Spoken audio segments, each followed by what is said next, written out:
လူတိုင်းသည်ကုန်သည်ကြီးဖြစ်ခြင်းကုန်စီရောင်းဝယ်ဖောက်ကားခြင်းပြုလုပ်သူတို့သာလျှင်ကုန်သည်မဟုတ်မိမိတို့၏အရေးချင်းကိုရောင်းချစားရသောလကစားအလုပ်သမားများသည်လည်းကုန်သည်များဖြစ်ကြ၏ကုန်စီကိုဖြစ်စေအရေးချင်းကိုဖြစ်စေအယောင်ကောင်းသူသာလျှင်စွန့်နိုင်၏ထို့ကြောင့်မြည်သည့်အရာမျိုးရောင်းချရန်ရှိသည်ဖြစ်စေဖော်ပြခဲ့ပြီးသောနည်းစနစ်များကိုဆင်ခြင်သုံးသပ်ပါလေအလုပ်သမားများ၏အရေးကြီးသောအချက်တစ်ခုမှာသူလကနှင့်တန်လောက်ယုံများတိုင်း၍လှုပ်တက်သောလုပ်သားမျိုးသည်မကြီးပွားတတ်ချေစင်စစ်တော်ကအလုပ်ကိုတတ်နိုင်သမျှအကောင်းဆုံးစိတ်ထားကောင်းကောင်းနှင့်အများဆုံးအလုပ်လုပ်ပေးရန်အသင့်ရှိသင့်၏သို့သောအကျင့်မျိုးရှိတတ်သောအလုပ်သမားသည်တနေ့နေ့တွင်အလုပ်ရှင်၏အတိမတ်ပြုခြင်းခံရမည်ဖြစ်၍ဧကံမုတ်ချရှေ့တန်းသို့ရောက်ရကြမည်အကောင်းဆုံးအလုပ်လုပ်ခြင်းဆိုသည်မှာမိမိနှင့်ပတ်သက်သောအလုပ်ဟုသမျှကိုအသေးဖွဲမကြမ်းစေးစေးဆက်ဆက်တက်တက်ရက်ရက်ဆောင်ရွက်လုပ်ကိုင်ခြင်းကိုဆိုလိုသည်အများဆုံးအလုပ်လုပ်ခြင်းဆိုသည်မှာတိုး၍ကျင်လဲလေးလေးတိုး၍ကျင်လဲလေးလေးအလုပ်တွင်ကျဲလေးလေးဖြစ်စေခြင်းကိုရည်မှန်းလျက်အခါခတ်သိမ်းတတ်နိုင်သမျှအလုပ်လုပ်ပေးတတ်သောအကျင့်ပါစေခြင်းကိုဆိုလိုသည်ဤနေရာ၌အကျင့်ပါစေခြင်းဟူသောစကားဤလေးနက်ပုံကိုသတိပြုပါလေစိတ်ထားကောင်းကောင်းဆိုသည်မှာလုပ်ဖို့ကင်ပတ်များနှင့်တွဲဖက်လုပ်ကင်ရာတွင်ချောမောညီညွတ်စွာရှိစေခြင်းကိုဆိုလိုသည်ဤလူထိုလူတို့နှင့်မသိမြတ်သောအလုပ်သမားတယောက်သည်မိမျှပင်အလုပ်ကောင်းတော်လဲအရာမရောက်ပဲရှိတတ်လေသည်စီမံခန့်ခွဲရသောအလုပ်မျိုး၌လောက်ကံရသူတို့သည်ထိုအရေးချင်းမျိုးမရှိခဲ့လေမတိုးတက်နိုင်ကြအလုသမားအမြောက်အများနှင့်ဆက်ဆံရသဖြင့်အလုသမားတို့အကြောင်းကိုကောင်းစွာနားလည်သောကာနဂျီတထေးသည်အလုများ၌သူတစ်ပါးနှင့်ချောမောညီညွတ်စွာပေါင်းသင်းဆက်ဆံတတ်ခြင်းတည်းဟူသောအရေးချင်းများကိုမိများလောက်အလေးဂရုပြုလေသည်ဆိုသောဘဲများလောက်အလုကောင်း၍ဘဲများလောက်တွင်ကျဲအောင်အလုလုပ်ပေးသောအလုသမားတယောက်ဖြစ်စေကမူ၎င်းနှင့်တွဲဖက်လုပ်ကံရသောအလုသမားနှင့်ချောမောညီညွတ်စွာဆက်ဆံပေါင်းသင်းခြင်းမပြုနိုင်ခဲ့လျင်ထိုအလုသမားကိုမိမိ၏အလုယုံ၌မထားတော့ဘဲထုတ်ပြစ်လေရှိလေသည်စင်စစ်တော်ကဤလူထိုလူမှစ၍လူအများတို့နှင့်မသင့်တင့်သောလူတစ်ယောက်သည်သူတစ်ပါးတို့အပေါ်၌အပြစ်ဖို့၍ပြောတတ်တော်လဲအမှန်မှာထိုလူ၏အပြစ်မျှတာဖြစ်ကြောင်းသတိပြုလေအချို့ကကံမကောင်းအကြောင်းမလှသောကြောင့်လူတကာကမိမိအားမုန်းတီးကြသည်ဟုရှာရှာဖွေဖွေဆင်ခြင်ပေးတတ်သည်၏မယုံလေနှင့်အတုလည်းမခိုးလေနှင့်သတိပြုလေသူတစ်ပါးတို့နှင့်ဖက်ဆက်လောက်ကံရသောအလုံမျိုးဟုသမျှ၌နှစ်သက်ဖွယ်ကောင်းသောဥပရိယုံမျိုးနှင့်အမူအရာရှိခြင်းသည်အလွန်တရာအရေးကြီးလှ၏နှစ်သက်ဖွယ်သောအမူအရာရှိ၍သူတစ်ပါးတို့နှင့်ချောမောညီညွတ်စွာဆက်ဆံတတ်သောလူတစ်ယောက်သည်အလောက်အကိုင်းဉာဏ်ဖြင်းစေကမူတဲ့ဖြည့်ဆွတ်နိုင်သောတတ္တိရှိ၏နှစ်သက်ဖွယ်သော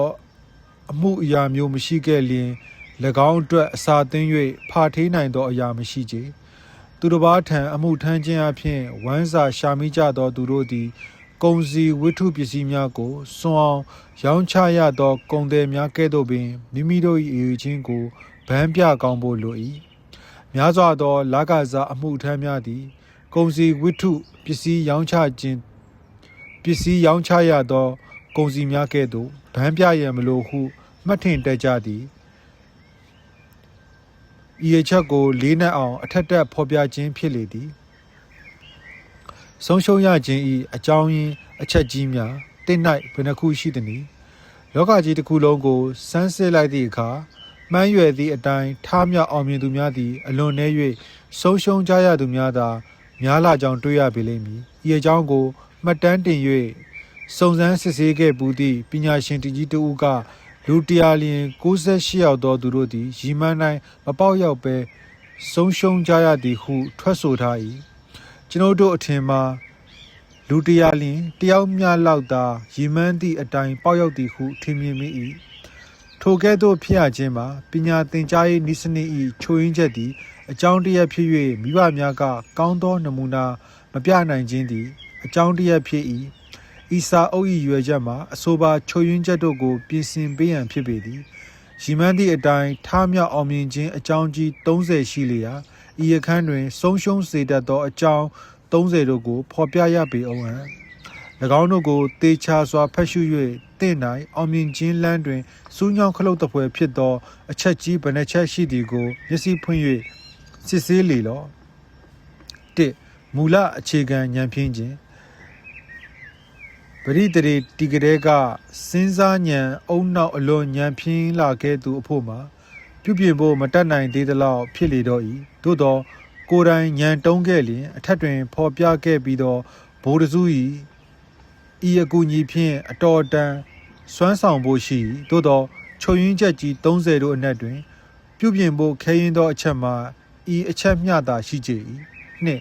အသေးချာမှန်းရွယ်ထားသောအချက်တစ်စုံတစ်ခုမရှိခြင်းတသက်တာတွင်မြည်သည့်အချက်ကိုပြည့်စုံစေရမည်ဟု၍တိတိကျကျမှန်းချိန်ထားသောရည်ရွယ်ချက်ပန်းတုံးတိုင်တစ်ခုမျှမရှိသောသူတို့အဖို့မှာမျှော်လင့်ပွေရာမရှိကြလူတရားလင်68ယောက်သောသူတို့သည်ထိုကဲ့သို့သောရည်မှန်းချက်တစ်ခုတိတိကျကျမရှိကြသည်ကိုတွေ့ရပေသည်ထိုကြောင့်ဆုံးရှုံးရခြင်းဖြစ်တန်ရကြ၏3ကြီးပွားလိုသောစိတ်ဆန္ဒမရှိခြင်းလောက၌ကြီးပွားလိုသောစိတ်ဆန္ဒမရှိသူကြီးပွားမှုအတွက်လုံလောက်အားစိုက်ထုတ်လိုသောသူတို့မှာမျော်လင့်ပွေရာမရှိသဖြင့်ကျွန်ုပ်တို့အကြံပေးရန်မတတ်နိုင်ပေထိုသူမှာကံကိုယ်သာမျော်လင့်နေကြပေတော့4ပညာမလုံလောက်ခြင်းဤချုပ်ရင်းချက်မှာအလွယ်တကူလွတ်မြောက်နိုင်သောချုပ်ရင်းချက်မျိုးဖြစ်၏ကျောင်းမှသင်ကြားခဲ့ရသောပညာနည်းပါသဖြင့်ကိုထုကိုချွန်းကိုဘာသာပညာသင်ကြားရသူတို့သည်ကြီးပွားခြင်းသို့ရောက်ကြသည်ကိုမကြာခဏကြုံတွေ့ရပေကောလိပ်ကျောင်းမှသင်ကြားရသောပညာသည်သာလျှင်ပညာမဟုတ်ချေစင်စစ်မှာမိမိလိုသောအရာကိုသူတစ်ပါးတို့၏အခွင့်အရေးများကိုမကျူးကျော်စေရဘဲရအောင်စွမ်းဆောင်နိုင်သောသူသည်ပညာရှိတစ်ယောက်ဖြစ်၏ပညာတက်ရုံများနှင့်ငွေရနိုင်သည်မဟုတ်တတ်သောပညာကိုငွေရအောင်အသုံးပြုတတ်မှသာလျှင်ငွေရနိုင်ပေ၏ငါစီကံကိုမယိုသေးခြင်းမိမိကိုမိမိနိုင်နှင်းအောင်ထိမ့်သိမ့်အုပ်ချုပ်နိုင်ခြင်းသည်စီကံရှိသေးခြင်းကိုဖြစ်စေနိုင်၏ဖြစ်ပေါ်လျက်ရှိသောအခြေအနေကိုမနိုင်နှင်းမအုပ်ချုပ်နိုင်မီမိမိကိုရှေးဥစွာနိုင်နှင်းအုပ်ချုပ်ဖို့လို၏ကိုနိုင်နှင်းအောင်အုပ်ချုပ်နိုင်မှုသည်အခက်ခဲဆုံးသောအလုပ်ကြီးတစ်ရပ်ဖြစ်၏မှန်ရှိ၌ရက်လိုက်သောအခါမြင်ရသူသည်သင်၏အကြီးဆုံးသောရန်သူလည်းဖြစ်၏အကြီးဆုံးသောမိတ်ဆွေလည်းဖြစ်ချေ၏6မကြမ်းမာခြင်းကောင်းစွာမကြမ်းမာသူတယောက်သည်လောက၌ထိတ်တန်းသို့ရောက်အောင်မထွန်းကားနိုင်ချေများစွာသောမကြမ်းမာမှုတို့မှာကိုမနိုင်နှင်းမှုကြောင့်ဖြစ်ရလေ၏၎င်းတို့မှာအစာကျူးခြင်းခါခွေမဖွဲရသောစိတ်အကြံရှိခြင်းကာမဂုဏ်လွန်ကျူးခြင်းကြီးကိရိယာပုတ်မမျှတခြင်းတန်ရှင်းစင်ကြယ်သောလေကိုမရှူရှိုက်ရခြင်း9ငယ်ရွယ်စဉ်ကအပေါင်းအသင်းမတော်ခြင်းတန်ငါနာနီတန်ငါမုတ်ဆိုးနာနီမုတ်ဆိုးဟုသောစကားသည်အလွန်မှန်ကန်တတ်ပေရာငယ်ရွယ်နုနယ်စဉ်အခါကမူကားတာ၍ပင်မှန်ကန်တတ်ပေသေး၏ပြုပြင်ရန်လည်းအလွန်ခဲယဉ်လှ၏10ဝတ္တရားကိုအချိန်လွှဲခြင်းဤဒီကားများစွာသောဆုံးရှုံးသူတို့၏ချုပ်ရင်းချက်ကြီးပေသည်ဆောင်ရွက်ရန်အလုပ်ကိုဤအချိန်ထိုအချိန်စသည်ဖြင့်အချိန်ဆွဲရမနေဘဲချက်ချင်းလက်ငင်းစတင်ဆောင်ရွက်သင့်ပေ၏ကိုဇွဲကောင်းခြင်းများစွာသောသူတို့သည်ထွက်ချေကောင်းတော်လဲပန်းနိုင်သို့မရောက်မီခြေကုံသွားတတ်၏အားလျှော့ပွဲရာတစ်စုံတစ်ခုနှင့်တွေ့ရသည်နှင့်တပြိုင်နက်စိတ်ပြက်အားလျော့သွားတတ်၏ဇွဲညံ့ခဲ့လျင်မြည်သည့်အရာမှအစားထိုး၍မရနိုင်ချေဇွဲကောင်းသူတို့အဖို့၌ထာဝရဆုံးရှုံးခြင်းဟူသည်အထိပ္ပယ်မရှိချေဆုံးရှုံးခဲ့လျင်ယာယီဆုံးရှုံးခြင်းမျှသာဖြစ်ရလေတော့၏10မဖွဲရသောကိုယ်အမူအရာရှိခြင်းနှစ်သက်ဖွယ်ရသောကိုယ်အမူအရာရှိခြင်းဟူသည်သူတစ်ပါးတို့ကိုဆွဲငင်တတ်သောဓာတ်တတိရှိပေရာမဖွယ်ရသောကိုယ်အမူအရာရှိခြင်းသည်သူတစ်ပါးတို့ကိုတွန်းဖယ်တတ်သောဓာတ်တတိရှိပေ၏ဆွဲငင်တတ်သောဓာတ်တတိရှိသောသူသည်သူတစ်ပါးတို့အကူအညီကိုရရှိသဖြင့်တကိုးအင်အားကြီးမားပေရာထိုအချင်းရာသည်ကြီးပွားအောင်မြင်ရေးအတွက်အထောက်ပံ့ကြီးဖြစ်၏17လိန်ကြောင့်ဖြစ်သောအင်အားကိုမထိန်သိမ်းမအုပ်ချုပ်နိုင်ခြင်းလိန်ဒီဟုသောစိတ်ဓာတ်သည်တတဝါတို့ကိုလှုပ်ရှားထားကြွစေနိုင်သောတကိုးတတိရှိပေရာ၎င်းအင်အားသည် တတဝါတို့၌အကြီးဆုံးသောအင်အားဖြစ်၏၎င်းအင်အားကိုဖြုံးတိမပစ်ပဲထိမ့်သိမ်းအုပ်ချုပ်ထားပါလျင်အခြားကြီးကျယ်သောလုပ်ငန်းများတွင်အသုံးချနိုင်ပေ၏စနစ်အဖိုးမပေးဘဲအချီးနှီးအလကားရလိုခြင်းလောင်ကစားသောဤမျိုးဖြင့်ငွေရှာခြင်းသည်များစွာသောသူတို့ကိုပျက်စီးခြင်းတိုင်စေ၏ဖဲရိုက်ခြင်းမြေလောင်ခြင်းတို့သာလောင်ကစားခြင်းမဟုတ်ကုသန်းရောင်းဝယ်မှုတို့တွင်လည်းမျက်စိကိုမှိတ်၍လုပ်ရသဖြင့်လောင်ကစားခြင်းနှင့်တူသောအလုပ်မျိုးရှိသေး၏ဤနည်းမျိုးဖြင့်စီးပွားရှာခြင်းသည်လည်းပျက်စီးခြင်းတို့တိုင်ရောက်တတ်၏သို့သောတွက်ချက်ပြီးနောက်လက်မြင်သဖြင့်သူတစ်ပါးမလုပ်ဝံ့သောအလုပ်မျိုးကိုစွန့်စားလုပ်ကင်ခြင်းနှင့်လောင်ကစားခြင်းတို့သည်များစွာခြားနာ၏စွန့်စားလုပ်ကင်ခြင်းမည်သည်စိတ်ကူးကောင်းလျင်အခါခတ်သိမ်းနိုင်တတ်၏လောင်ကစားခြင်းမှမူကားသူတစ်ပါးသူတစ်လှဲ့ငါတစ်လှဲ့ဖြစ်တတ်၍အခါခတ်သိမ်းမနိုင်ချေ73ဆုံးဖြတ်နိုင်သောတတ္တိမရှိခြင်းကြီးပွားထွန်းကားသောသူတို့သည်လျင်မြန်စွာဆုံးဖြတ်နိုင်သောတတ္တိရှိ၍မိမိတို့၏အဆုံးဖြတ်ကိုအလွန်ပြောင်းလဲခဲ့၏ဆုံးရှုံးသောလူတို့မူကားရုတ်တရက်မဆုံးဖြတ်နိုင်ပဲဆုံးဖြတ်ပြီးသည့်နောက်၌လည်းအလွယ်တကူမကြာခဏပြောင်းလဲတတ်၏မဆုံးဖြတ်နိုင်ခြင်းသည့်အချိန်ရွှေ့ဆိုင်းခြင်းတို့သည်အမွှာမွေးညီကိုဖြစ်ကြ၏တစ်ခုရှိလျင်တစ်ခုရှိတတ်၏ကြီးပွားထွန်းကားလိုသောသူတို့သည်ထိုအမွှာညီနောင်တို့ကိုလက်မခံဘဲမောင်းထုတ်ရမည်14ယွန်းကြောက်ချင်း6မျိုးအနက်တစ်မျိုးမျိုးကန့်ညှိခြင်းယွန်းကြောက်ချင်း6မျိုးတို့အကြောင်းကိုနောက်အခန်းတစ်ခန်းတွင်အကျယ်တဝင့်ဖော်ပြထား၏ကြီးပွားလိုသောသူသည်၎င်းတို့ကိုစစ်ဆေးမောင်းနှင်ထုတ်ရချေမည်15မှားယွင်းစွာအိမ်တောင်ပတ်မိခြင်းဤချိုယွင်းချက်သည်ကများစွာသောဇုံတွဲတို့၌တွေးတက်သောချိုယွင်းချက်ဖြစ်၏အိမ်တော်ဘက်ပြုလုပ်ခြင်းသည်ယောက်ျားနှင့်မိန်းမတို့အလွန်ရင်းနှီးသောအဖြစ်သို့ရောက်ပေသည်ဖြစ်ရာတဦးနှင့်တဦးညီညွတ်သင့်မြတ်ခဲ့လျင်ကြီးစွာသောဒုက္ခကိုရစေနိုင်၍မသင့်မြတ်မညီညွတ်လျင်ကြီးစွာသောဒုက္ခကိုဖြစ်စေနိုင်၏ရွေးချယ်ခြင်းမှားယွင်းသဖြင့်မသင့်မြတ်သူနှစ်ယောက်တို့စုံပတ်မိသည့်အခါအလွန်ဒုက္ခရောက်သောဆုံးရှုံးခြင်းမျိုးကိုဖြစ်စေတတ်၏ထိုလင်မယားအဖို့၌ကြီးပွားလိုသောစိတ်ဆန္ဒမျိုးပင်ကွယ်ပြောက်တတ်လေတော့သည်16အစိုးရိမ်ကြီးခြင်း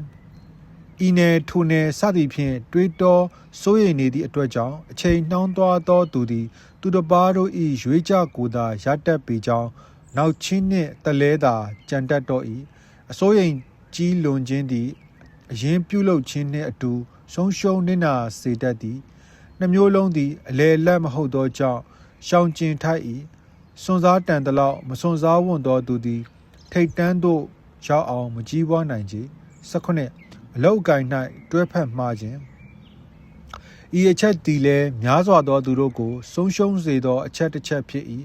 အလောက်အကိုင်ရှာဖွေရာတွင်စိတ်ကူးညံနှင့်အမျှော်မြင်ရှိ၍အတူခိုးနီးယူလောက်သောပုဂ္ဂိုလ်တစ်ယောက်၏လက်အောက်တွင်လောက်ကင်ခွင့်ရအောင်ရွေးချယ်သင့်၏တတဝါတို့မြည်သည့်အတူတွဲဖက်လောက်ကင်ရသောသူတို့ကိုအားကျတတ်မြဲဖြစ်သောကြောင့်တကယ်တော်သောလူများနှင့်ရှင်ပြိုင်အားကျရခြင်းသည်မိမိကိုယ်ကိုလူတော်တယောက်အဖြစ်သို့ရောက်စေနိုင်၏18အယူသီးခြင်းသည်ကြောက်ချင်းတစ်မျိုးပင်ဖြစ်၍ဉာဏ်ပညာနည်းခြင်း၏အထိတ်မှတ်လည်းဖြစ်၏ကြီးပွားသောလူတို့သည်ပွင့်လင်းသောသဘောရှိ၍မြည်သည့်အရာကိုမှမကြောက်တတ်ချေ19အလုတ်အကင်အရွေးမှားခြင်းမိမိမနစ်သက်သောအလုံးမျိုး၌လောက်ကင်မိသူတယောက်သည်ထိတ်တန်းသို့ရောက်အောင်မကြီးပွားနိုင်ကြထို့ကြောင့်စိတ်ရောကိုယ်ပါတဲတဲမဲမဲလောက်ကင်နိုင်သောအလုတ်အကင်မျိုးကိုရွေးချယ်လောက်ကင်သင့်၏20စူးစမ်းအားထုတ်လောက်ကင်ခြင်းတခုသောအလုတ်၌စူးစမ်းခြင်းမရှိဘဲအစုံခောက်မိသောသူတယောက်သည်မြည်သည့်အလုတ်တွင်မျှမကြီးပွားဘဲရှိတတ်၏တခုတည်းသောကြီးမန်းချက်ထား၍ထိုတခုတည်းတည်းတွင်စိတ်အားရှိသမျှအားစိုက်လောက်ကင်ရမည်21အရန်သုံးဖြုံးတတ်သောအလေးရှိခြင်းအရန်သုံးဖြုံးတတ်သောသူသည်မွဲမိကိုစိုးရင်ရသောဘေးမှမလွတ်သောကြောင့်မကြီးပွားနိုင်ကြဝင်ငွေဤရာဂိုင်နှုန်းတချို့တဝက်ကိုစုဆောင်းနေတတ်သောအကျင့်တစ်ခုရှိရမည်လက်ထဲတွင်လက်ကျန်ငွေရှိသောသူသည်မွဲသွားမည်ကိုကြောက်ရွံ့နေရသောဘေးမှ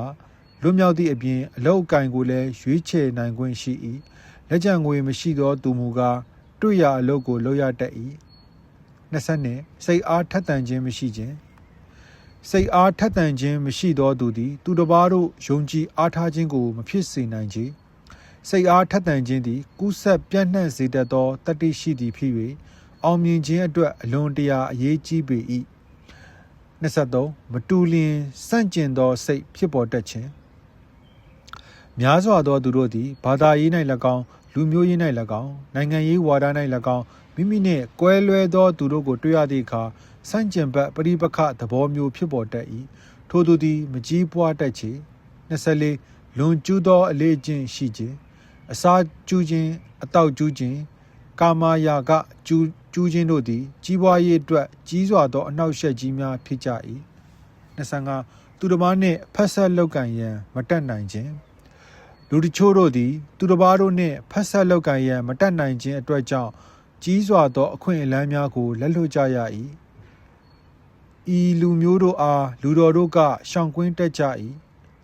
26ကိုယ်အစွမ်းကြောင့်မဟုတ်ဘဲတကိုးတတ္တိရရှိခြင်းကိုယ်တိုင်ရှာကြံသောငွေမဟုတ်ဘဲမိဘများထံမှအမွေနှင့်ရရှိသောတထေးတကြွယ်တို့၏သားသမီးများကိုဆိုလိုသည်ကိုယ်အစွမ်းဖြင့်မဟုတ်ဘဲအချောင်ဆက်ဆံရရှိသောငွေကြေးတို့သည်မအောင်မြင်ခြင်းအတွက်အနှောက်အယှက်ဖြစ်တတ်၏အချောင်ရသောငွေကြေးသည်မွဲခြင်းထက်ဆိုးသေး၏29မယိုးမဖြောင့်ခြင်းရိုးသားဖြောင့်မတ်ခြင်းအတွက်အစားထိုးနိုင်သောအရာမရှိကြမလွဲမရှောင်သာဖြင့်တခါတရံမယိုးမဖြောင့်ပြုမိသူတို့အဖို့မူကားမျောလင်းချက်ရှိသေး၏တို့ရာတွင်တမင်တကာမယိုးမဖြောင့်ပြုကျင့်တတ်သူတို့အဖို့မူကားမျောလင်းပွေမရှိကြထိုသို့သောလူမျိုးသည်ခိတ္တခဏငွေရတတ်တော်လဲထိုငွေသည်တည်မြဲခြင်းမရှိဘဲနာမည်နှင့်တကွလွတ်လပ်မှုပါဆုံးရှုံးတတ်၏28ပလွှားသောသဘောရှိခြင်းကိုယ်အကြောင်းကိုအခါခတ်သိမ်းထုတ်ဖော်ပြောပြခြင်းအပြင်ပလွှားသောသဘောရှိသူတို့မှာသူတစ်ပါးတို့ဆက်ဆုပ်ယွန်ရှာခြင်းခံရတတ်၍မကြီးပွားတတ်ချေ29စိတ်ကူးညံမထုတ်အမှန်အစနှင့်အလုံးလုံးခြင်းအပင်မခံ၍စဉ်းစားဆင်ခြင်ခြင်းမပြုလိုသဖြင့်ရော်ရမ်းမဆကစီမံတတ်သောသူတို့သည်မကြီးပွားတတ်ချေ30အရင်းအနှီးချုပ်ငှဲ့ခြင်းလုံလောက်သောအရင်းအနှီးမရှိခြင်းသည်အလောက်ကိုင်းအခြေတကျမရှိမီချွတ်ကျော်မှားယွင်းသည့်အခါအခြေပြတ်တတ်၏31ဤနေရာတွင်အထက်၌ဖော်ပြပြီးသောချုပ်ရင်းချက်မျိုးတို့မှတပါတခြားသောချုပ်ရင်းချက်မျိုးတင်၌တွေ့ရှိခဲ့လျင်ထည့်သွင်းဖော်ပြရမည်အလောက်ကိုင်းအမျိုးမျိုးတို့၌ဆုံးရှုံးရသောသူတို့ကိုစစ်ဆေးလိုက်သည့်အခါအထက်ပါချုပ်ရင်းချက်တစ်ခုခုတော်၎င်းတစ်ခုထပ်ပိုမို၍တော်၎င်းတွေ့ရမည်ဖြစ်၏တင့်ကိုတင်စစ်တမ်းထုတ်ခြင်းထက်တင့်အကြောင်းကိုကောင်းကောင်းသိသည့်ရင်းနှီးသောမိတ်ဆွေတယောက်ကိုစစ်ဆေးစေလျင်တာ၍ကောင်းပေမည်များစွာသောသူတို့သည်မိမိတို့အပြစ်ကိုမိမိတို့မမြင်တတ်ချေတင်သည်ထိုသို့သောလူမျိုးတယောက်ဖြစ်ကောင်းဖြစ်ပေလိမ့်မည်ကုန်စည်ဝတ္ထုပစ္စည်းရောင်းချသောကုန်သည်သည်မိမိ၏ကုန်စည်အကြောင်းကိုကောင်းကောင်းသိနားလည်ရန်လိုတဲ့ကဲ့သို့မိမိ၏အရေးချင်းကိုရောင်းချလိုသောသူတစ်ယောက်သည်လည်းမိမိကိုမိမိကောင်းကောင်းသိနားလည်ဖို့အရေးကြီး၏မိမိအပြစ်အနာစာများကိုမိမိသိရှိမှသာလျှင်ဖာထေးသည်ဖြစ်စေဖျောက်ဖျက်သည်ဖြစ်စေပြုပြင်နိုင်ပေလိမ့်မည်ထူးကဲကောင်းမွန်သောအချက်များရှိလျင်လည်း၎င်းတို့ကိုဗန်းခင်း၍ပြနိုင်ပေလိမ့်မည်ထို့ကြောင့်မိမိကိုမထောက်မညာဘဲမျက်စိကိုဖွင့်၍ရဲဝံ့စစ်ဆေးတတ်ဖို့အရေးကြီးလှ၏အလောက်ကန်ရှာဖွေကြသူများသည်မိမိတို့၏တန်ဖိုးကိုပိုင်နိုင်တက်ပိုင်းဖြတ်နိုင်ဖို့အရေးကြီး၏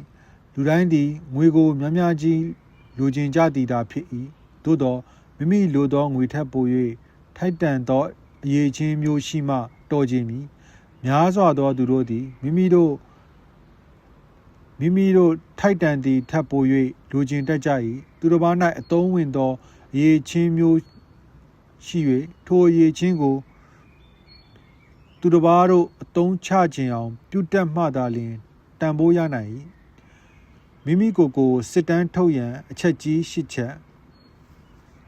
ကုန်သည်ကြီးများသည်မိမိတို့၏ကုန်စည်များကိုနှစ်စဉ်ရေတွက်မှတ်သားရန်လိုတဲ့ကဲ့သို့လကစားအလုပ်သမားများသည်လည်းမိမိတို့အရေးချင်းကိုနှစ်စဉ်စစ်တမ်းထုတ်ရန်လို၏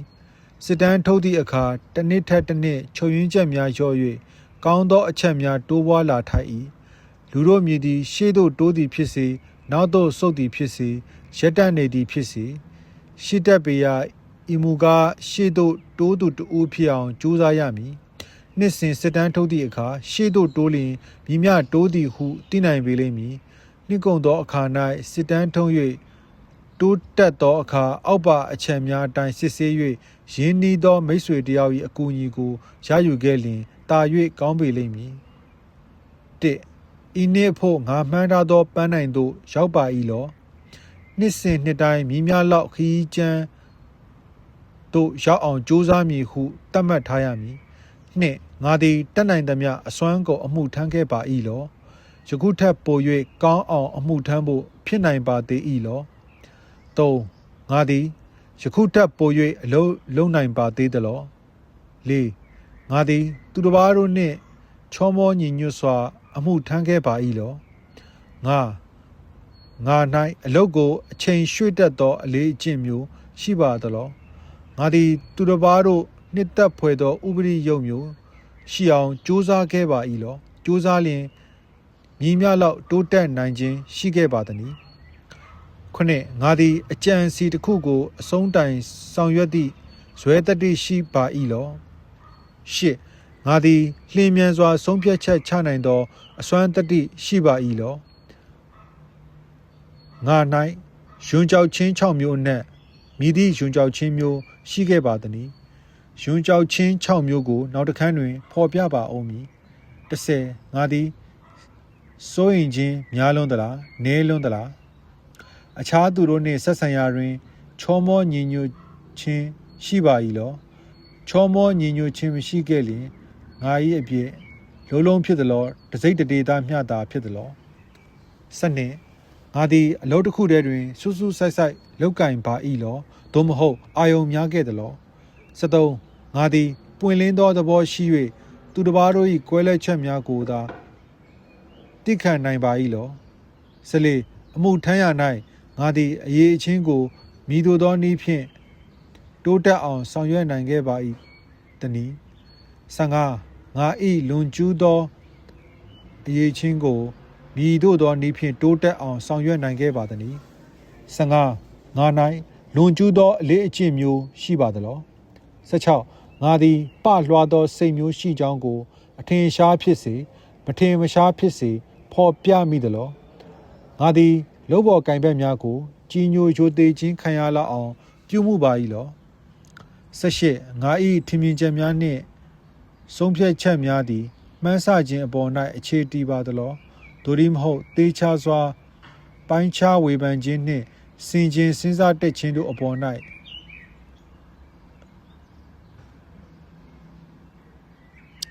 ငါ၏ထင်မြင်ချက်များနှင့်ဆုံးဖြတ်ချက်များသည်မှန်းဆခြင်းအပေါ်၌အခြေတည်ပါသလောသို့ဒီမဟုတ်တေချာစွာပိုင်းခြားဝေဖန်ခြင်းနှင့်စင်ကြင်စဉ်းစားတက်ခြင်းတို့အပေါ်၌အခြေတည်ပါသလော19ငါ၏အချိန်ကို၎င်းအသုံးစရိတ်ကို၎င်းဝင်ငွေကို၎င်းတွက်ချက်တတ်သောအလေးကျင့်ရှိပါ၏လော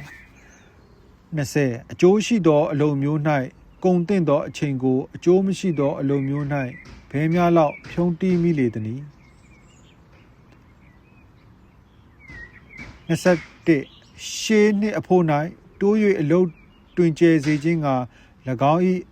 အကြံဖြုံးတီးပုံအလေးကျင့်များကိုမြည်ကဲ့သို့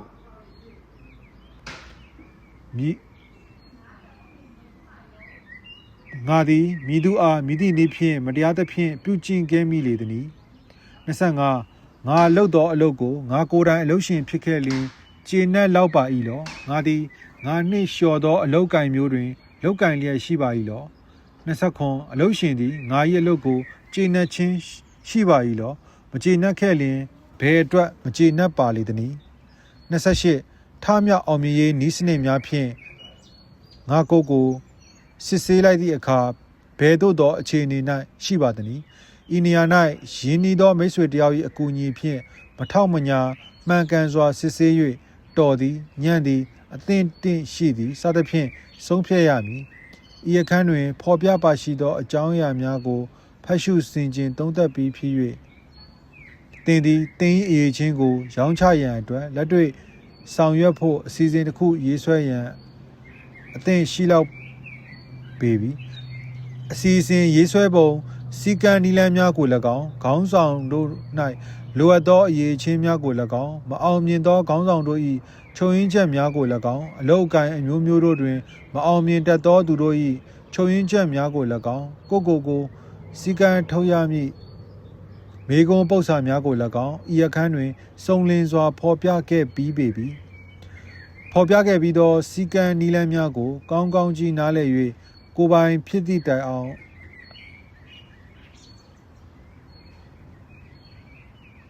အထက်ထက်စင်ကျင်သုံးသက်ခဲ့လျင်တင်း၏အရေးချင်းကိုအဖိုးကောင်းကောင်းရအောင်ရောင်းချတက်ယုံမကတခြားသူတို့၏အရေးချင်းများကိုခွဲချမ်းစိတ်ပြတိုင်းတွာစင်ကျင်ရာ၌လည်းအထောက်အပံ့ဖြစ်ပေလိမ့်မည်ထို့ကြောင့်အထက်ပါစဉ်းစားချက်များသည့်အရေးချင်းရောင်းချသည့်အလုပ်သမားများအတွက်သာမကသူတစ်ပါးတို့၏အရေးချင်းကိုဝယ်ယူသောအလုပ်ရှင်များအတွက်လည်းများစွာအသုံးဝင်လိမ့်မည်အခန်းခွန်ဆုံးဖြတ်ခြင်းကြီးပွားရေးအတွက်တထမအခြေလှအမေရိကန်ပြည်၌ကြီးပွားချမ်းသာမှုကိုပညာရပ်တစ်ခုအဖြစ်လေ့လာလိုက်စားခဲ့သောဆရာကြီးတဦးသည်မကြီးပွားနိုင်သောသူပေါင်း2000ခွဲတို့ကိုချင်းကပ်စုံစမ်းစစ်ဆေးခဲ့ရာရှေ့ပိုင်းတွင်ဖော်ပြခဲ့သည့်မကြီးပွားစေနိုင်သောအချက်ကြီး30တို့အနက်မဆုံးဖြတ်နိုင်ခြင်းသည်ဟူသောချုပ်ရင်းချက်သည်စည်ရင်း၏ထိပ်တွင်ရောက်နေကြောင်းတွေ့ရှိဘူးလေသည်ဆိုလိုရင်းကဤချုပ်ရင်းချက်ကြောင့်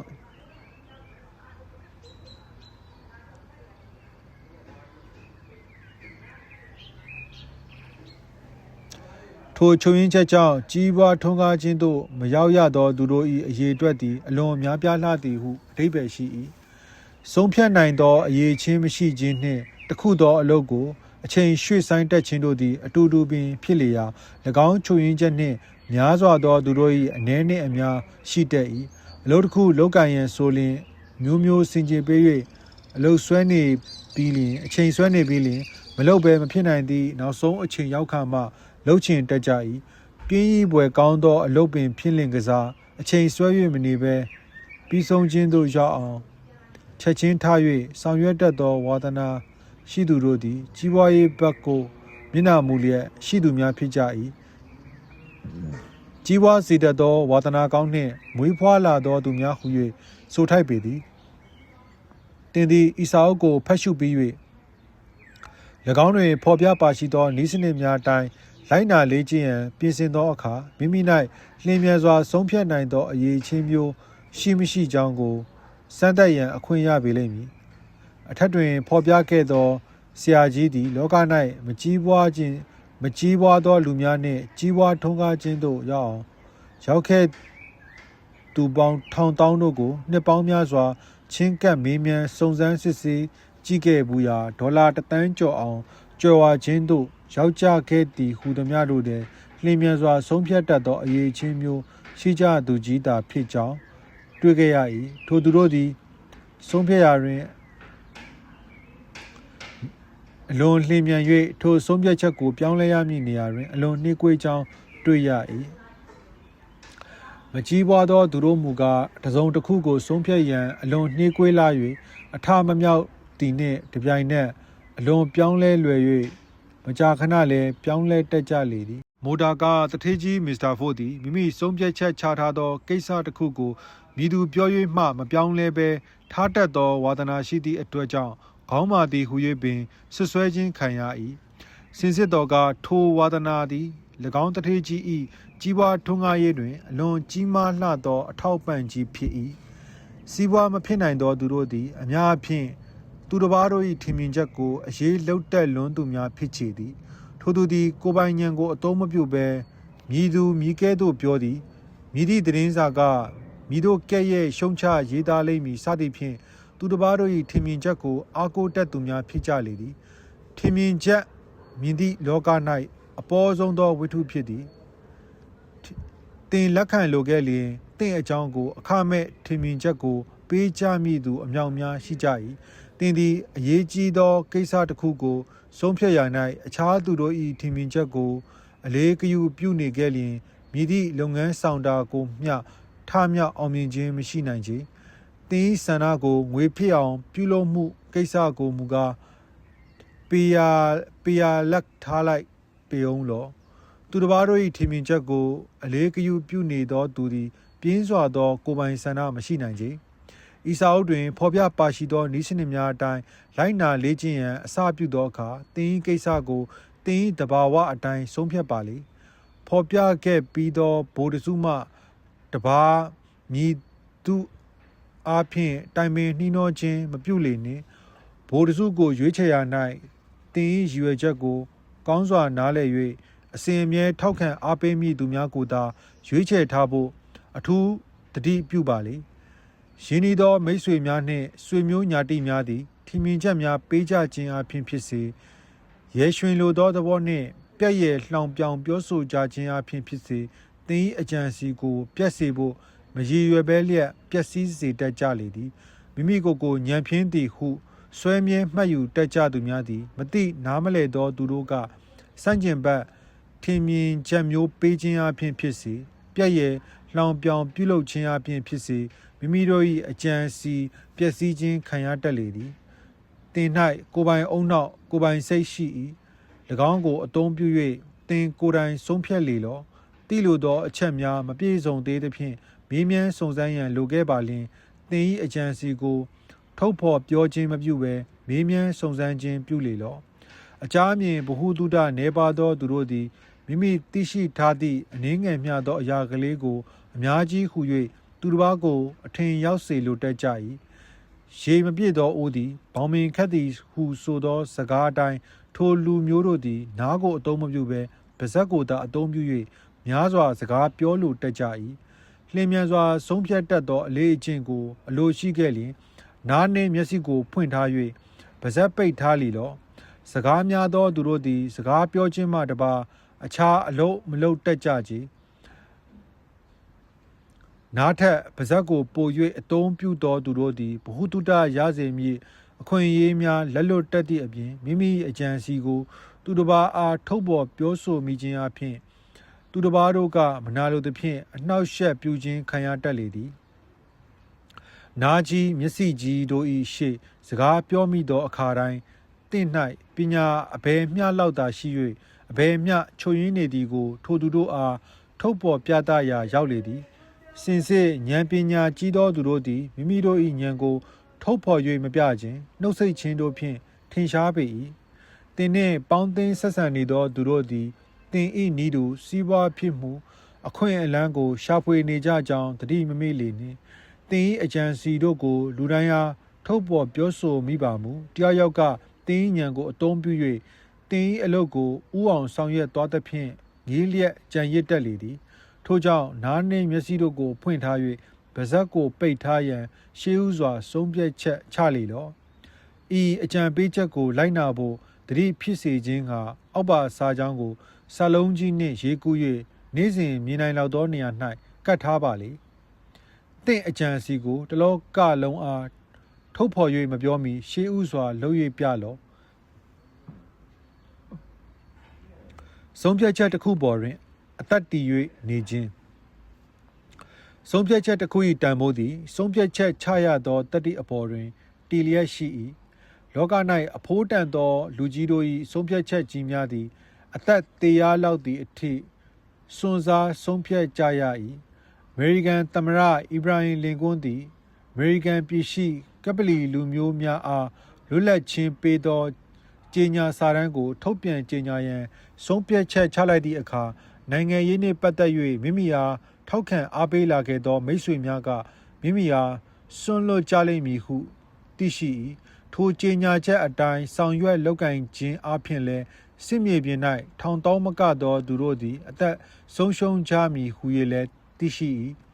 နောက်ဆုံး၌လင်ကွန်းကိုယ်တိုင်လည်းအသက်ဆုံးရှုံးခြင်းခံရ၏ကြီးစွာသောတတ္တိလိုအပ်သည့်ဆုံးဖြတ်ချက်ကြီးပေသည်ကမ္ဘာပညာရှိကြီးတဦးဖြစ်သောဆိုကရေတီသည်မိမိ၏အယူဝါဒကိုစွန့်လွတ်မည့်အစားအစိတ်ကိုတောက်ရန်ဆုံးဖြတ်ချက်ချခြင်းသည်ကြီးစွာသောတတ္တိလိုအပ်သည့်ကိစ္စဖြစ်၍ထိုပုဂ္ဂိုလ်ကြီးသည်လူအသီးသီး၌မိမိသဘောအတိုင်းနှစ်သက်ရာဝါဒကိုယူနိုင်ဖို့လွတ်လပ်ခွင့်ရထိုက်ကြောင်းကိုလွန်ခဲ့သောနှစ်ပေါင်း3000ခန့်ကတည်းကအတိုက်ခံပြုလုပ်ဖော်ပြခဲ့၏တိတ္တထကုမာရမင်းသားသည်ရတော်တရားရာဟုလာတို့နှင့်တကွ ထီးနှန်းစည်းစိမ်ကိုစွန့်ပစ်၍တောထွက်တော်မူသောအခါ၌အစာအဝတ်အနေထိုင်မှစ၍ကြီးစွာသောဆင်းရဲဒုက္ခတို့နှင့်တွေ့ကြုံရလိမ့်မည်ဟုသိ၏သို့တော်လည်းတပေညုတဉဏ်တော်ကိုအလိုရှိခြင်းအပြင်စည်းစိမ်ဒုက္ခတို့ကိုစွန့်၍ဒုက္ခဆင်းရဲအမျိုးမျိုးတို့ကိုခံရန်ဆုံးဖြတ်တော်မူ၏လေးတင်ချေနှင့်ကဘာတသိန်းဖြည့်ကျင့်တော်မူရသောပါရမီကိုထားပြီးအောင်ထိုနောက်ဆုံးသောဘဝ၌သားမယားနှင့်တကွမင်းသားတို့၏စည်းစိမ်ကိုစွန့်လွတ်၍တယောက်ထီးတောကြီးတဲ့သို့ထွက်သွားတော်မူနိုင်သောတတ္တိပင်လင်ကြည်ညို၍မဆုံးနိုင်ဖြစ်လောက်သင့်၏မိမိမှန်းထားသောရည်ရွယ်ချက်သည်မြင့်မြတ်ကြီးကျယ်သလောက်ရရဆက်ဆက်စွန့်လွတ်၍အနစ်နာခံရန်လို၏တပေညုတဉာဏ်တော်ကိုအလိုရှိသောကိုတော်မြတ်သည်အကြီးကျယ်ဆုံးအနစ်နာခံဖို့ဆုံးဖြတ်ရန်လိုခဲ့၏မဉ္ဇဉ်ဘုံဉဏ်ကိုအလိုရှိသောပုဂ္ဂိုလ်သည်ဒုတိယတန်းစားကြီးကျယ်သောမှန်းဆချက်ဖြစ်သောကြောင့်ဒုတိယတန်းစားအနစ်နာခံဖို့ဆုံးဖြတ်ရန်လို၏တထေးဖြစ်လိုသောပုဂ္ဂိုလ်သည်တတိယတန်းစားစတုဒ္ဓတန်းဖြစ်သောနစ်နာချက်မျိုးကိုခံနိုင်ဖို့ဆုံးဖြတ်ရန်လို၏ညီတို့ပင်ဖြစ်စေပိုင်နိုင်လျင်မြန်စွာဆုံးဖြတ်ချက်ချနိုင်သောသူတို့သည်မိမိတို့လိုအပ်သောအရာတို့ကိုရကြသည်သာလျှင်ဖြစ်၏မြည်သည့်ဌာန၌ဖြစ်စေအထို့အထိပ်သို့ရောက်ကြသောသူတို့သည်ဆုံးဖြတ်ချက်ချနိုင်၍ထိုဆုံးဖြတ်ချက်အတိုင်းမစုံမနစ်လိုက်နာဆောင်ရွက်သူများဖြစ်ကြ၏ထိုအကြောင်းကြောင့်အကျဉ်သူတို့သည်အထို့အထိပ်သို့ရောက်ကြခြင်းဖြစ်၏လောကကြီးသည်ကြီးစွာသောဆန္ဒဖြင့်ပိုင်နိုင်ဆုံးဖြတ်နိုင်သောပုဂ္ဂိုလ်တို့အဖို့ဖယ်ရှား၍နေရာပေးရ၏ပိုင်နိုင်မဆုံးဖြတ်နိုင်ပဲရည်ရည်ရတာရှိသောစိတ်မျိုးသည်ငယ်ရွယ်စဉ်မှစ၍အကျင့်ပါလာတတ်၏အကျဉ်သူသည်အောက်တန်းအလေတန်းအထက်တန်းမှစ၍ကောလိပ်ကျောင်းသို့တိုင်အောင်ရည်ရည်ရတာရှိသောစိတ်မျိုးဖြင့်တစ်လျှောက်လုံးလာခဲ့တတ်၏ရည်ရည်ရတာရှိသောစိတ်မျိုးကိုပယ်ဖြတ်၍ပိုင်နိုင်ကြန့်ခိုင်သောစိတ်မျိုးဖြစ်ပေါ်လာအောင်ကျောင်းများ၌လေ့ကျင့်ပြုပြင်၍ပေးရန်မစီမံကြသေးခြင်းမှာခေတ်ကာလပညာသင်ကြားခြင်းနည်းစနစ်၏ချုပ်ယွင်းချက်ကြီးတစ်ခုသည်ဤအကြောင်းကိုသိနာလည်၍တိုင်းသူပြည်သားများကိုကျောင်းသားအရွယ်မှစ၍ကြန့်ခိုင်ပန်နိုင်သောစိတ်မျိုးဖြစ်ပေါ်လာအောင်လေ့ကျင့်ပေးဖို့စီမံပေးရန်တတိယကြသောအချိန်တွင်ကျွန်ုပ်တို့၏တိုင်းပြည်သည်ထိုး၍တင်လိုက်သကဲ့သို့လျင်မြန်စွာကြီးပွားထွန်းကားသောအခြေသို့ရောက်ရပေလိမ့်မည်ရေးခြင်းဖတ်ခြင်းကဏ္ဍတွက်တက်ခြင်းစသောပညာရက်တို့သာမကကြန့်ခိုင်ပန်နိုင်သောစိတ်သဘောထားမျိုးဖြစ်ပေါ်အောင်အလေးကျင့်တွင်လည်းအောင်လက်မဲ့ရမှသာအထက်တန်းသို့တင်ပေးရန်စီမံထားရှိပါကတိုင်းပြည်လုံးလျင်မြန်စွာကြီးပွားထွန်းကားနိုင်ပေလိမ့်မည်ခေတ်ကာလပညာသင်ကြားခြင်းနည်းစနစ်၏ချိုးယွင်းမှုကြောင့်ကျောင်းသားများသည်ကျောင်း၌နေ့စဉ်အခါကတည်းကမည်သည့်အလောက်အကင်မျိုးဖြင့်အသက်မွေးမည်ဟုဆုံးဖြတ်ရန်မတတ်နိုင်ပဲကျောင်းမှထွက်ပြီးသောအခါမှတင့်တော်ရာအလောက်လောက်ကင်ကိုရှာဖွေလောက်ကင်ကြရလေသည်အလွယ်ကူဆုံးသောအလောက်ကင်မှာလကားစားစည်ရဲအလုပ်ပင်ဖြစ်ရကာကျောင်းမှထွက်လာသူရာခိုင်နှုန်း90ကျော်ခန့်တို့သည်အစိုးရဘက်၌၎င်းကုမ္ပဏီအလုပ်တိုက်များ၌၎င်းစာရေးစာချီအလုပ်မျိုး၌သာဝင်ရောက်လောက်ကင်တက်ကြလေသည်ထိုသူတို့သည်အလောက်အကင်တစ်ခုကိုကိုယ်တိုင်ရွေးချယ်ဆုံးဖြတ်တတ်သောအလေးအကျင့်မရှိကြသည်ဖြစ်၍ကံပစ်ချရာအတိုင်းလစ်လက်သောနေရာတစ်ခုခု၌လောက်ကင်ကြရခြင်းဖြစ်လေသည်ပိုင်နိုင်ဆုံးဖြတ်နိုင်ခြင်းတည်းဟုသောအရေးချင်းရှိရမှာကြီးစွာသောတတ္တိရှိဖို့လို၏မည်သည့်အလောက်ကင်မျိုးကိုမျှလောက်ကင်မည်ဟု၍ဆုံးဖြတ်နိုင်သောသူတစ်ယောက်သည်မိမိလိုအပ်သောအရာကိုရမည်သာဖြစ်၏မြတ်စွာဘုရားသည်တပေညုတဉာဏ်တော်ကိုအလိုရှိသကဲ့သို့အကျဉ်သူတစ်ယောက်သည်ကြီးပွားချမ်းသာမှုကိုထက်သန်ပြင်းပြစွာဆန္ဒဖြင့်အလိုရှိခဲ့ပါမူဧကံမုတ်ချရလိမ့်မည်ဟု၍စိတ်ချယုံကြည်ပါလေအခန်း၈ဇွဲကောင်းခြင်းကြီးပွားရေးအတွက်အဋ္ဌမခြေလှမ်းဆန္ဒကိုငွေဖြစ်အောင်စွမ်းဆောင်ရေးကိစ္စ၌ဇွဲကောင်းခြင်းသည်အလွန်တရာအရေးကြီးလိုအပ်သောအချက်ပင်ဖြစ်၏ဇွဲကောင်းခြင်း၏အရင်းမူလမှာစိတ်၏တကူတတ္တိကြီးမားခြင်းပင်ဖြစ်လေသည်ပြင်းထန်သောစန္နိဒိဗ္ဗတ်တကူတတ္တိကြီးမားသောစိတ်တိတိဗ္ဗတ်နှင့်ပူးပေါင်းတွဲဖက်မိသောအခါမြည်သည့်အခက်အခဲမျိုးကိုမဆိုတွန်းလှန်ဖြိုဖျက်နိုင်လေသည်အမွေရသောပစ္စည်းမဟုတ်ဘဲကိုယ်စွမ်းဖြင့်ပစ္စည်းဥစ္စာမြောက်များစွာကို ရှာကြံစုဆောင်းမိသောသူတို့သည်မထောက်မညာရဲဆက်စွာပြုမှုတတ်သောသူများဟု၍ခေါ်ဝေါ်သမုတ်ခံရတတ်လေသည်စင်စစ်တော်ကထိုသူတို့သည်ရဲဆက်လာသောကြောင့်မဟုတ်တကိုးအင်အားကြီးမားသောစိတ်ကိုပြင်းထန်သောဆန္ဒဖြင့်ပူးတွဲပေါင်းဆက်၍မိမိတို့မှန်းရွယ်ထားသောပန်းနိုင်သို့မရောက်မချင်းစူးစူးဆိုင်ဆိုင်တွားတက်ကြမြဲဖြစ်သောကြောင့်ဖြစ်လေသည်များစွာသောလူတို့သည်အတိုက်ခံအနောက်အရှက်တို့နှင့်တွေ့ရသည်နှင့်တပြိုင်နက်မိမိတို့၏ရည်မှန်းချက်ကိုတခါတည်းဆွန့်လွတ်၍လက်လျှော့တက်ကြလေသည်အနှင်းငယ်မျှသောသူတို့သာလျှင်အနောက်ရှက်အဖြက်စီးများနှင့်တွေ့ရတော်လဲလက်မလျှော့ဘဲပန်းနိုင်သို့တိုင်အောင်မရောက်မချင်းတခုတည်းသောစိတ်အာယုံဖြင့်ဖြောင်းဖြောင်းကြီးတန်းကတွားတက်ကြလေသည်ထိုသူတို့သည်ကဟင်ရီဖိုကာနေဂျီရော့ဖဲလာစသောကဘာကျော်တထေးကြီးများဖြစ်လာကြလေသည်ဇွဲကောင်းခြင်းသည်ဟူသောတတ္တိသည်ပင်ကိုအားဖြင့်တောက်ပထက်မြက်သောအရေးချင်းမျိုးမဟုတ်တော့လဲအုတ်တိုက်တိဆောက်ရာတွင်အင်္ဂရေသည်အရေးကြီးပြီးတကဲ့သို့ကြီးပွားတိုးတက်ရေးတွင်လည်းဇွဲကောင်းခြင်းသည်အရေးကြီးလာပေသည်ဓနဥစ္စာပေါ်ကျွယ်ဝသည့်တိုင်အောင်ရှာပွေစုဆောင်ခြင်းသည်ဟူသောအလုပ်သည်ကဤစာအုပ်များတွင်ဖော်ပြပါရှိသောဤစနစ်73ရက်လုံးကိုလိုက်နာလေ့ကျင့်ရန်လိုပေ၏အဆိုပါဤစနစ်တို့ကိုကောင်းမွန်နားလည်သည့်တိုင်အောင်ဖတ်ရှု၍မလျှော့တတ်သောဇွဲမျိုးဖြင့်အစမှအဆုံးတိုင်လိုက်နာလေ့ကျင့်မှသာလျှင်လိုအပ်သောပစ္စည်းဥစ္စာကိုရရှိနိုင်ကြမည်ဖြစ်လေသည်တင်သည်ဤစာအုပ်တွင်ဖော်ပြပါရှိသောဤစနစ်များကိုလိုက်နာလေ့ကျင့်လိုသောအကြံနှင့်ဖတ်ရှုခြင်းဖြစ်ခဲ့လျင်အခန်းလေးတွင်ဖော်ပြခဲ့သောလေ့ကျင့်ခန်း6ရက်ကိုစတင်လေ့ကျင့်သည်နှင့်တပြိုင်နက်သင်၌ဇွဲရှိမရှိကြောင်းကိုသိနိုင်ပေလိမ့်မည်သင်သည်သင်၏တသက်တာ၌ရည်မှန်းထားသောပန်းတိုင်သို့တော်၎င်းထိုပန်းတိုင်သို့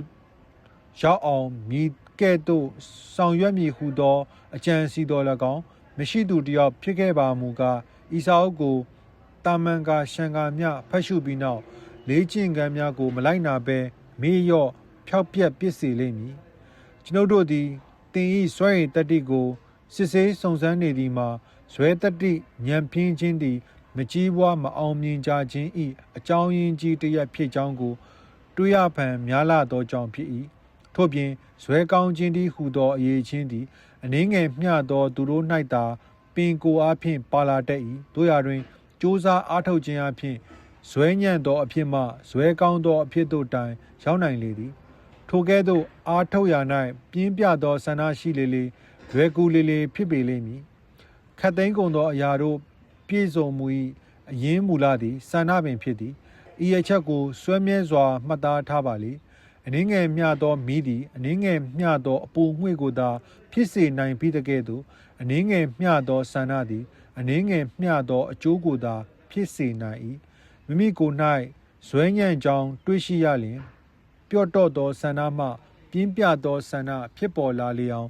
မိထိုး၍ပေးပါလေဤစာအုပ်ကိုအဆုံးတိုင်အောင်ဖတ်ရှုပြီးနောက်အခန်း1တွင်ဖော်ပြပါရှိသောလေ့ကျင့်ခန်း6ရက်အတိုင်းလေ့ကျင့်ပါလေထိုလေ့ကျင့်ခန်းများကိုလိုက်နာလေ့ကျင့်ရ၌သင်၌ကြွယ်ဝချမ်းသာလိုသောဆန္ဒပြင်းလျင်ပြင်းသလောက်စိတ်အားထက်သန်ခြင်းရှိ၍ဆန္ဒပျော့လျင်ပျော့သလောက်စိတ်အားထက်သန်ခြင်းနည်းပါးပေလိမ့်မည်လေ့ကျင့်ရာ၌စိတ်အားပျော့တော့ရှိနေကြောင်းတွေ့ရှိရပါလျင်သင်ဤငွေစိတ်လုံလောက်စွာမရှိသေးကြောင်းသတိပြုပါလေငွေစိတ်ရှိသောသူတို့သာလျှင်လူရည်တဲ့အဖြစ်သို့ရောက်နိုင်ပါပေ၏ရေဟူသမျှသည်သမုဒ္ဒရာသို့စီးဆင်းရလေပြီးတကဲ့သို့ငွေတို့သည်ငွေစိတ်ဖြင့်ညှို့ယူတတ်သောသူတို့ထံသို့စုဆောင်းရမည်ဓမ္မတာဖြစ်၏ဤစာအုပ်မှာတာမညစိတ်မှငွေစိတ်ဖြစ်ပေါ်အောင်ဘဲကဲ့သို့လေ့ကျင့်ပြုပြင်ရမည်အကြောင်းကိုနီးနာနေကြနှင့်တကွဖော်ပြထားခြင်းဖြစ်လေသည်သင်သည်ဇွဲညံ့သူတယောက်ဖြစ်ခဲ့ပါလျင်အခန်း9တွင်ဖော်ပြပါရှိသောညွှန်ကြားချက်များအတိုင်းလိုက်နာလေ့ကျင့်၍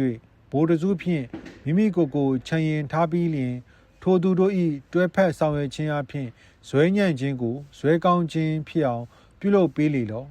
အခန်း3နှင့်အခန်း10တို့တွင်လည်းဇွဲကောင်းအောင်လေ့ကျင့်ခြင်းနှင့်ပတ်သက်သည့်ညွှန်ကြားချက်များကိုတွေ့ရှိရပေလိမ့်မည် ၎င်းညွှန်ကြားချက်များအတိုင်းလိုက်နာလေးခြင်း၍တင်ဤဘဝစိတ်ထဲ၌ဆွဲမြဲလာသည့်အခါတင်သည်ဇွဲညံ့သောအဖြစ်မှဇွဲကောင်းသောအဖြစ်သို့ရောက်လာပေလိမ့်မည်တင်ဤဘဝစိတ်သည်တင်နိုးကြားနေသည့်အခါဖြစ်စေတင်အိပ်ပျော်နေသည့်အခါဖြစ်စေရန်နာခြင်းမရှိဘဲဆက်လက်၍အလုံးလုံးတက်လေသည်ဖော်ပြထားသောညွှန်ကြားချက်များကိုရန်ဖန်လေးခြင်း၍ရန်ဖန်ဖြတ်ထားခဲ့လျင်အကျိုးမရှိချေရီမန်းထားသောပန်းနိုင်သို့တိုင်ရောက်လိုခဲ့လျင်ညွှန်ကြားချက်များကိုအကျင့်ပါလာသည့်တိုင်အောင်ရန်နာခြင်းမရှိဘဲနေ့စဉ်နှင့်အမျှလေ့ကျင့်ပေးရမည်အခြားနည်းအားဖြင့်ငွေစိတ်ဖြစ်ပေါ်လာအောင်ပြုပြင်ပေးရန်မတတ်နိုင်ချေငွေစိတ်ရှိခြင်းမွဲခြင်းတို့မှာတစ်ခုတည်းသောတဘာဝဥပဒေအားဖြင့်ပြုပြင်စီရင်ခြင်းဖြစ်လျက်မွဲစိတ်ရှိသောသူသည်မွဲခြင်းကိုဆွဲငင်၍ယူတတ်သည့်နည်းတူငွေစိတ်ရှိသောသူသည်ငွေကိုဆွဲငင်တတ်သောတတ္တိရှိ၏မွဲစိတ်သည်မွဲတတ်ကိုဖြစ်စေ၍ငွေစိတ်သည်ငွေဆွဲသောတတ်ကိုဖြစ်စေ၏မွဲစိတ်သည်လေးကျင့်ပေးရန်မလိုဘဲအလိုလျောက်ဖြစ်ပေါ်တတ်ပေရာငွေစိတ်မူကားငကိုမပါခဲ့လျင်လေးကျင့်ဝေးမြူရန်ယူတတ်ရလေသည်အထက်ပါစာပိုက်ဤအနက်သဘောကိုကောင်းစွာရိပ်မိခဲ့လျင်ဥစ္စာရှာမိရာ၌ဇွဲကောင်းခြင်းဤအရေးကြီးကြောင်းနားလည်ပေလိမ့်မည်ဇွဲမကောင်းခဲ့လျင်တင်သည်အစမပြုမီကပင်ဆုံးရှုံးခြင်းနှင့်တွေ့ဆုံရလက်တန့်ဇွဲကောင်းခဲ့ပါမူကားဧကံမုတ်ချထားမြောက်အောင်မြင်ပေလိမ့်မည်အိပ်ပျော်စဉ်အခါ၌ဘလူးစီးခြင်းခံရဘူးလျင်တင်သည်ဇွဲကောင်းခြင်းဤတန်မိုးကိုရိပ်မိနားလည်ပါလိမ့်မည်ဘလူးစီးခြင်းဆိုသည်ကအိယာထဲ၌မပျော်တပျော်မနိုးတနိုးရှိနေသည့်အခါဂျောက်ကြီးတဲ့သို့ကြတော်မီဆဲဆဲသို့ထင်မှတ်နေစဉ်ထလဲမထနိုင်လှုပ်လဲမလှုပ်နိုင်ဖြစ်နေရပေလိမ့်မည်လှုပ်ရှားနိုင်ခဲ့လျင်ဂျောက်ထဲသို့ကြာရမည့်ဘေးမှလွတ်မြောက်နိုင်လိမ့်မည်ဟုသိရှိတော်လဲတကိုယ်လုံးမဆိုထားပြီးလက်ချောင်းကလေးတစ်ချောင်းကိုမျှမလှုပ်ရှားနိုင်အောင်ဖြစ်နေ၏ထိုအခါသင်သည်လှုပ်ရှားနိုင်ပါလွတ်မြောက်မည့်အကြောင်းကိုသိရှိသည်နှင့်ပထမလက်ချောင်းကလေးတစ်ချောင်းထို့နောက်လက်မောင်းထို့နောက်ခြေထောက်စသည်တို့ဖြင့်တိုး၍လှုပ်ကြည့်ပြီးလျင်နောက်ဆွန်းလျင်တကိုယ်လုံးရုံးကန်လှုပ်ရှားလိုက်ရရကားဘလူးစီးသောအဖြစ်မှလွတ်မြောက်လာလေ၏ဇွဲညံ့ခြင်းဆိုသည်မှာအထက်တွင်ဖော်ပြခဲ့ပြီးသည့်တိုင်စိတ်ဤတကိုယ်ညံ့ဖျင်းခြင်းပင်ဖြစ်လေရာပြန့်လွင့်ပြင်းဤထိုင်းမိုင်းခြင်းသည်အားနည်းသောစိတ်ဖြစ်ရာဘလူးစီးပြီးတကဲ့သို့စီးနှင်းဖိနှိပ်၍ထား၏ထိုအခါ၌ဘလူးစီးခြင်းကိုတွန်းလှန်ရသည့်နည်းတူတဖြည်းဖြည်းကြိုးစား၍တွန်းလှန်ရ၏တွန်းလှန်ရခြင်းသည်မြည်များလောက်နှေးကွေးခက်ခဲသည့်ဖြစ်စေအစွမ်းကုန်ညှစ်ထုတ်၍ရုံးဖယ်ရ၏ပထမတစ်ကြိမ်နှစ်ကြိမ်စသည်ဖြင့်အောင်မြင်ခဲ့လျင်တစ်ကြိမ်ထက်တစ်ကြိမ်လွယ်ကူလာ၍ဇွဲကောင်းသောအဖြစ်သို့ရောက်လာရ၏ဇွဲကောင်းခြင်းဟူသောတတ္တိကိုရရှိသောအခါတွင်မူကားမအောင်မြင်နိုင်သောကိစ္စဟူ၍မရှိချေတင်သည်ဘိုလ်တစုကိုတတိနှင့်ရွေးချယ်ခဲ့ပါလျင်ထိုသူတို့အနက်တွင်ဇွဲကောင်းစေဖို့လေ့ကျင့်ရေးကိစ္စ၌အထောက်ပံ့ရစေမည်သူတယောက်တလေဖြစ်စေပါရှိစေလိမ့်မည်အမေရိကန်ပြည်နှင့်အခြားတိုင်းပြည်များရှိကမ္ဘာကျော်တထေးကြီးများ၏အထုပ်ပတ္တိကိုဖတ်ရှုသည့်အခါထိုသူတို့သည်ငကိုအားဖြင့်ဇွဲကောင်းလာကြသည်ဖြစ်စေဒိုရီမဟုတ်ဇွဲကောင်းအောင်လေ့ကျင့်ထားကြသည်ဖြစ်စေရှိကြသည်ကိုတွေ့ရပေလိမ့်မည်ဇွဲ၏အစာလဲလှယ်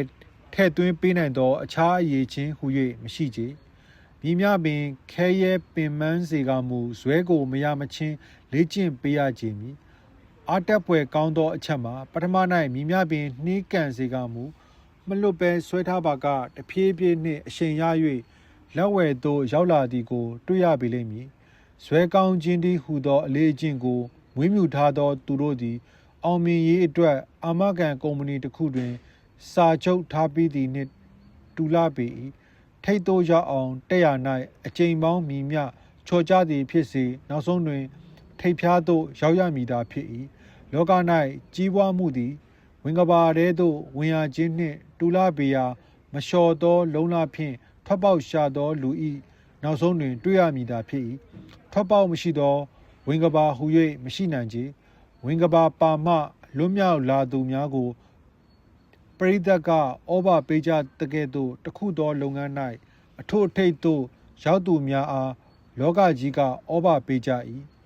ခမားဖြစ်လိမ့်မည်ဆိုတာကျုပ်တို့သိသားပဲဟုပြောတတ်၏အချောတိုင်တက်သောသူသည်အကြိမ်ကြိမ်ချော်၍ကြပြီးနောက်မလျှော့သောဇွဲဖြင့်ဆက်ကတက်၍ထိပ်သို့ရောက်သဖြင့်ငွေတော့ကိုဖြုတ်ယူရသောအခါရရှိသောစုငွေထက်ဝမ်းမြောက်ဖွယ်ကောင်းသောအရာသည်ကမိမိလုပ်သောအလုပ်၌အောင်မြင်သဖြင့်ငါကွဟုဟစ်အော်လိုက်ချင်အောင်ကြည်ရွှင်သောအရာပင်ဖြစ်၏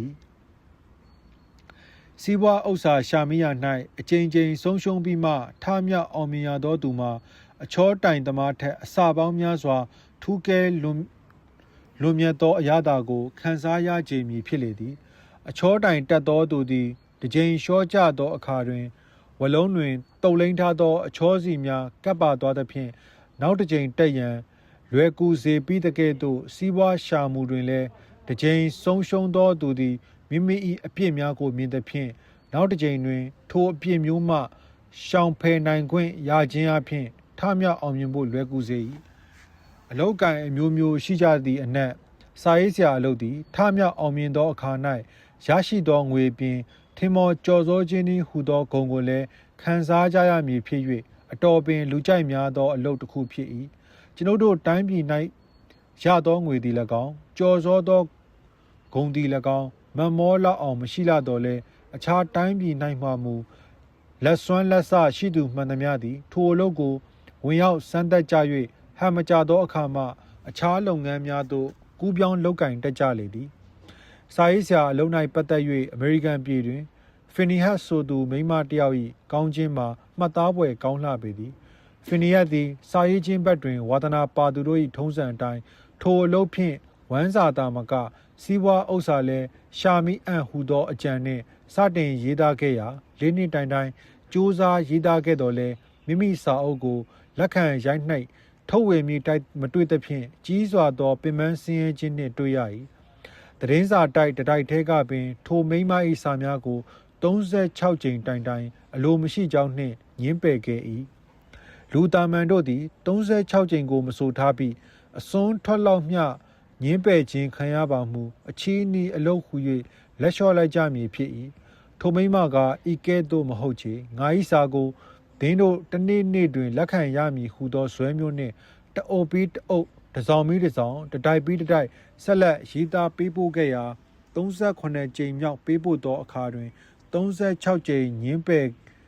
ပြီးသောစာအုပ်တိုက်သည်၎င်း၏စာအုပ်ကိုလက်ခံ၍ရိုက်နှိပ်ရောင်းချခဲ့၏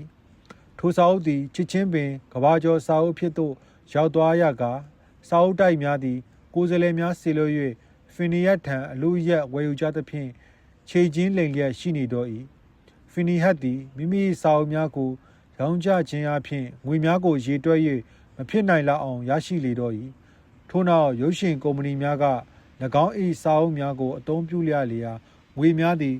ဖီနီယတ်ထံသို့ရေစီးတကဲ့သို့တဝဝစီး၍ဝင်လာလေတော့၏စာအုပ်ဖြစ်နှင့်ရိုက်နှိပ်ရောင်းချပြီးနောက်ရုပ်ရှင်ကုမ္ပဏီတစ်ခုသောဝတ္ထုကိုရုပ်ရှင်ရိုက်ကူးခွင့်ရရန်အတွက်ဒေါ်လာ3သိန်းပေး၍ဝယ်ယူဘူးလေသည်ဤဒီကဇွဲဒီဟူသောတက်တီဤအကျိုးပေသည်ဖီနီယတ်ဦးရီသာမဟုတ်အမျိုးမျိုးသော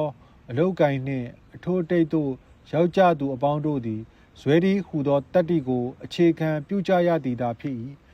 ညံသောသူသည်လုံနိုင်မှဝမ်းဝါယုံမျှရှိတတ်ပေရာအကယ်ကြီးပွားထွန်းကားသူတို့မူကားဇွဲရှိကြသည်ကိုသာတွေ့ရပေလိမ့်မည်ဇွဲကောင်းခြင်းသည်ညံကြီးတကဲ့သို့ဝမ်းတွင်းပါမဟုတ်တော့လဲလေ့ကျင့်မွေးမြူ၍ရနိုင်သောအရေးချင်းမျိုးဖြစ်ရကာအောက်ပါအကြောင်းတို့ကြောင့်ဖြစ်ပေါ်လာရပေ၏ရွယ်ချက်အတိလင်းရှိခြင်းဇွဲရှိအောင်လေ့ကျင့်မွေးမြူရ၌မိမိပန်းနိုင်ကိုအတိအလင်းဆုံးဖြတ်တတ်မှတ်ထားခြင်းသည်အရေးကြီးဆုံးဖြစ်၏ထက်သန်သောရည်မှန်းချက်သည်အခက်ခဲအမျိုးမျိုးတို့ကိုလွန်မြောက်နိုင်၏နှင့်ဆန္ဒပြင်းထန်ခြင်းတစုံတစ်ခုသောအရာကိုထက်သန်ပြင်းထန်စွာရလိုက်သည့်အခါဇွဲကောင်းဖို့မခက်ခဲလာချေကိုယ်အစွမ်းကိုယုံကြည်အားကိုးခြင်းမိမိအကြံစီတိုင်းထမြောက်အောင်မြင်ဆောင်ရွက်နိုင်လိမ့်မည်ဟု၍မိမိအစွမ်းကိုယုံကြည်စိတ်ချခြင်းသည်ထိုအကြံစီအတိုင်းအဆုံးတိုင်ဇွဲကောင်းနှင့်ဆောင်ရွက်နိုင်ဖို့ အားပေးရာရောက်၏ကိုယ်အစွမ်းကိုကိုယ်ယုံကြည်ခြင်းမှာအခန်း3တွင်ဖော်ပြပါရှိသောနည်းစနစ်အရလေ့ကျင့်နိုင်လေသည်၄လုပ်ငန်းစီစဉ်ကိုအသေးချာသတ်မှတ်ထားခြင်းသတ်မှတ်ထားသောလုပ်ငန်းအစီအစဉ်ရှိခြင်းသည်ဇွဲကောင်းစေဖို့အားပေးအားမြောက်ပြုတတ်၏ငါတိတိကျကျသိနာလေခြင်းမိမိလုပ်ငန်းအစီအစဉ်တို့သည်ဇွဲကောင်းမှုအတွက်ကူညီအားပေးစေနိုင်၏အသေးချာမသိရဘဲရော်ရမ်းမှန်းဆကာဖြင့်စမ်းတဝါဝါအလုပ်လုပ်ရခြင်းသည်ဇွဲကိုပျက်စီးတတ်၏6တွဲဖက်ဆောင်ရွက်ခြင်းအခြားသူတို့နှင့်တွဲဖက်၍တယောက်သဘောကိုတယောက်တိုင်ပင်ဆွေးနွေးကြ၍ချောမောညီညွတ်စွာရှိခြင်းသည်ဇွဲကောင်းဖို့အားပေးတတ်၏9အားကြီးသောစိတ်ဓာတ်ရှိခြင်းမှန်းထားသောပန်းတုံးတိုင်သို့ရောက်အောင်တတ်မှတ်ထားသောလုပ်ငန်းအစီအစဉ်၌အာယုံစူးစိုက်သောအလေးအကျင့်ရှိခြင်းသည်ဇွဲကောင်းစေတတ်၏10အကျင့်ပါခြင်းဇွဲကောင်းခြင်းဆိုသည်မှာနေ့စဉ်နှင့်အမျှလောက်ကင်ဆောင်ရွက်ရသောအလုပ်တို့မှာအကျင့်ပါလာခြင်းအကျိုးဆက်ပင်ဖြစ်၏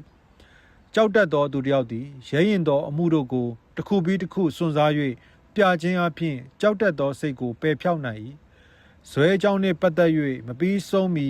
တင့်ကိုတင်စစ်တမ်းထုတ်၍မြည်သည့်အချက်၌ဇွဲညံ့သည့်အဖြစ်ကိုပေါ်ပေါက်အောင်စစ်ဆေးပါလေတင့်ကို၌အထက်ပါအချက်ကြီးရှိချက်တို့တွင်မြည်သည့်အချက်၌ချိုယွင်းလျက်ရှိသည်ကိုရဲဝံ့စစ်ဆေးကြည့်ရှုပါလေထိုကဲ့သို့စစ်ဆေး၍ပေါ်ပေါက်လာသည့်အခါလိုသောအချက်ကိုလက်ဆုပ်လက်ကင်ပြု၍ပြင်ဆင်ပြောင်းလဲရန်တတ်နိုင်ပေလိမ့်မည်